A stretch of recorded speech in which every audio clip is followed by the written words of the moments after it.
Hello student, हम अभी आपको जनन रिप्रोडक्शन के बारे में बताएंगे। सबसे पहले हम ये जानते हैं कि जनन क्या होता है, जनन क्यों आवश्यक है। देखिए, जनन के बारे में तो हम लोग जानेंगे ही विस्तृत रूप से। सबसे पहले जानते हैं कि जनन है क्या, जनन क्यों आवश्यक है। देखिए, किसी भी जीव को अपने अस्तित्व को बनाए रखने के लिए जनन की आवश्यकता होती है। अपने अस्तित्व को कायम रखने के लिए जनन करते हैं। तो देखिए, रिप्रोडक्शन कहते किसे हैं, जनन कहते किसे हैं, इसके बारे में देखते हैं। उसके बाद हम जानेंगे इसमें कि जनन के कितने प्रकार होते हैं, और मुख्यतः जनन के दो ही प्रकार होते हैं, एक लैंगिक और एक अलैंगिक जनन होते हैं। हम बारी बारी से देखेंगे। पहले देखेंगे अलैंगिक जनन। अलैंगिक जनन की भी बहुत सारी प्रमुख विधियाँ होती हैं, जो मुख्य विधियाँ होती हैं उसके बारे में देखेंगे, और उसके बाद हम लैंगिक जनन के बारे में देखते हैं। सबसे पहले हम देखते हैं कि जनन कहते किसे हैं। जनन, तो जनन जो होता है, जिस प्रक्रम द्वारा जीव अपनी संख्या में वृद्धि करते हैं उसे जनन कहते हैं। ठीक है, आगे देखिए जनन के प्रकार। जनन के प्रकार, जनन के मुख्यतः दो प्रकार होते हैं। जनन मुख्यतः दो प्रकार के होते हैं। पहला जो है उसे कहते हैं अलैंगिक जनन, और दूसरा जो है लैंगिक जनन। तो हम इसमें देखते हैं अलैंगिक जनन। अलैंगिक जनन किसे कहते हैं? देखिए, जनन की वैसी प्रक्रिया जिसमें युग्मक अर्थात शुक्राणु और अंडाणु भाग नहीं लेते हैं, बल्कि सिर्फ एक प्राणी भाग लेते हैं, उसे अलैंगिक जनन कहते हैं। इसमें क्या होता है? अलैंगिक जनन में युग्मक अर्थात शुक्राणु और अंडाणु भाग नहीं लेते हैं, बल्कि सिर्फ एक व्यष्टि कहिए या प्राणी वो भाग लेते हैं, उसे हम अलैंगिक जनन कहते हैं। देखिए, अलैंगिक जनन के भी कुछ विधियाँ पाई जाती है। उसमें देखेंगे प्रमुख विधियाँ कौन कौन सी है। जीवों में अलैंगिक जनन की निम्नलिखित विधियाँ पाई जाती है। पहला जो है इसमें विखंडन। विखंडन में भी देखेंगे दो प्रकार के विखंडन होते हैं। एक होता है द्विखंडन या द्विविभाजन, एक होता है बहुखंडन या बहुविभाजन। दूसरा जो होता है वो होता है मुकुलन। मुकुलन में भी दो विधियाँ पाई जाती है। एक होता है एक कोशिकीय जीवों में मुकुलन, एक होता है बहुकोशिकीय जीवों में मुकुलन। तीसरा जो होता है अलैंगिक विधि वो होता है अपखंडन, या इसको पुनर्जनन भी कहते हैं। चौथा जो होता है वो होता है बीजाणु जनन। इस प्रकार से हम जीवो अलैंगिक जनन की विधि में सबसे पहले हम देखेंगे कि विखंडन। विखंडन में दो विखंडन क्या होते हैं, बारी बारी से सबके बारे में देखेंगे। लेकिन यहाँ जो हम देखे हैं अलैंगिक जनन, अलैंगिक जनन में जो हम बोले हैं कि यहाँ पे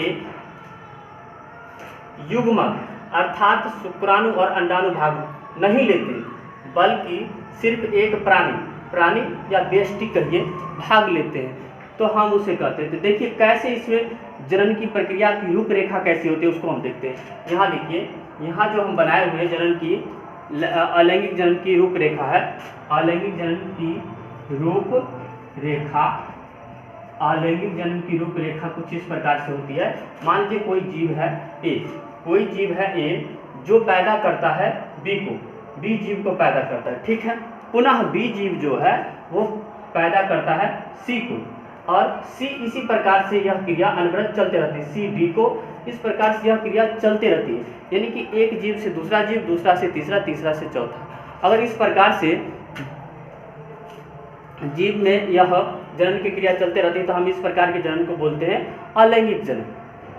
तो सबसे पहले हम देखते हैं इसमें जो है विखंडन। विखंडन के बारे में देखते हैं।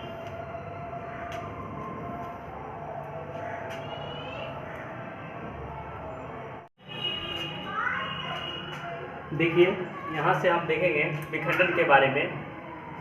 विखंडन कैसे होता है? विखंडन भी दो प्रकार के थे। विखंडन का जो पहला था इसमें विखंडन द्विविखंडन या द्विविभाजन। विखंडन द्विविखंडन या फिर द्विविभाजन। इसमें क्या होता है कि एक जीव विभाजित होकर दो जीव में बढ़ जाते हैं। एक प्राणी विभाजित होकर दो प्राणी में बढ़ जाते हैं। जैसे यहाँ पे देखिए एक अमीबा है। एक अमीबा क्या होता है कि धीरे धीरे अपना केंद्र जैसे जैसे बड़ा होता जाता है अपना केंद्र विभाजित करते जाता है। इस प्रकार से केंद्र विभाजित करते जाता है, और क्या होता है कि आगे चलकर ये केंद्र दो भागों में बढ़ जाता है। आगे चल के दो केंद्रक में बढ़ जाते हैं, इसके कारण क्या होता है कि यहाँ से दो नए नए कोशिका का निर्माण हो जाता है। देखिए, तो हम देखते हैं यहाँ पे द्विखंडन या द्विविभाजन। तो वैसा विभाजन जिसमें एक जीव विभाजित होकर दो नए जीव का निर्माण करते हैं उसे हम द्विखंडन या द्विविभाजन कहते हैं। जैसे देखिए द्विविभाजन या द्विखंडन होते किसमें, इसमें जैसे जीवाणु हो गए, अमीबा हो गए, पैरामीशियम हो गए, यूग्लिना हो गए, क्लेमाइडोमोनास हो गए, एक कोशिकीय शैवाल इत्यादि, ये सारे होते हैं। यहाँ हम अमीबा का एक उदाहरण लेके आपको बताया। देखिए अमीबा का एक केंद्रक था, धीरे धीरे जब बड़ा हुआ तो क्या हुआ कि ये विभाजित होकर दो केंद्रक में भी विभाजन होने लगा। धीरे धीरे चलते ये विभाजित होकर दो नया कोशिका का निर्माण कर लिया। यहाँ पे दो नई कोशिका का, दो अमीबा कोशिका का निर्माण कर लिया। इसी देखिए अगला जो था वो था बहुखंडन या बहुविभाजन।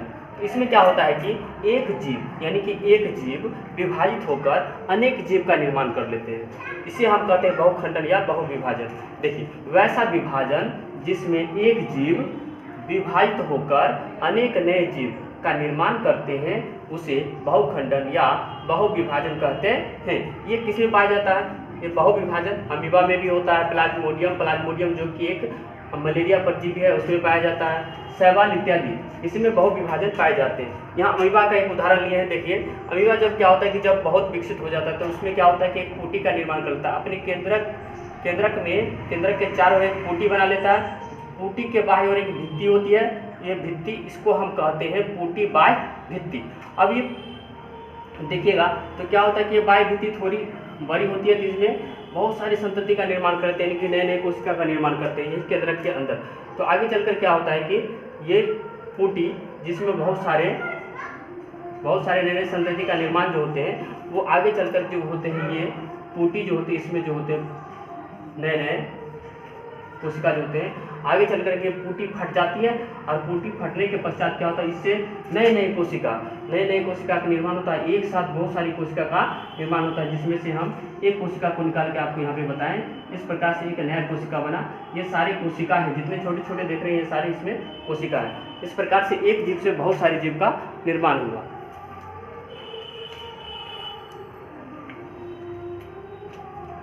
आज हम आपको यहीं तक बताएंगे और आगे जो है आलैंगिक जनन की जो कुछ और विधियां हैं उसके बारे में हम अगले क्लास में देखेंगे। फिलहाल आप इसका स्क्रीनशॉट ले सकते हैं।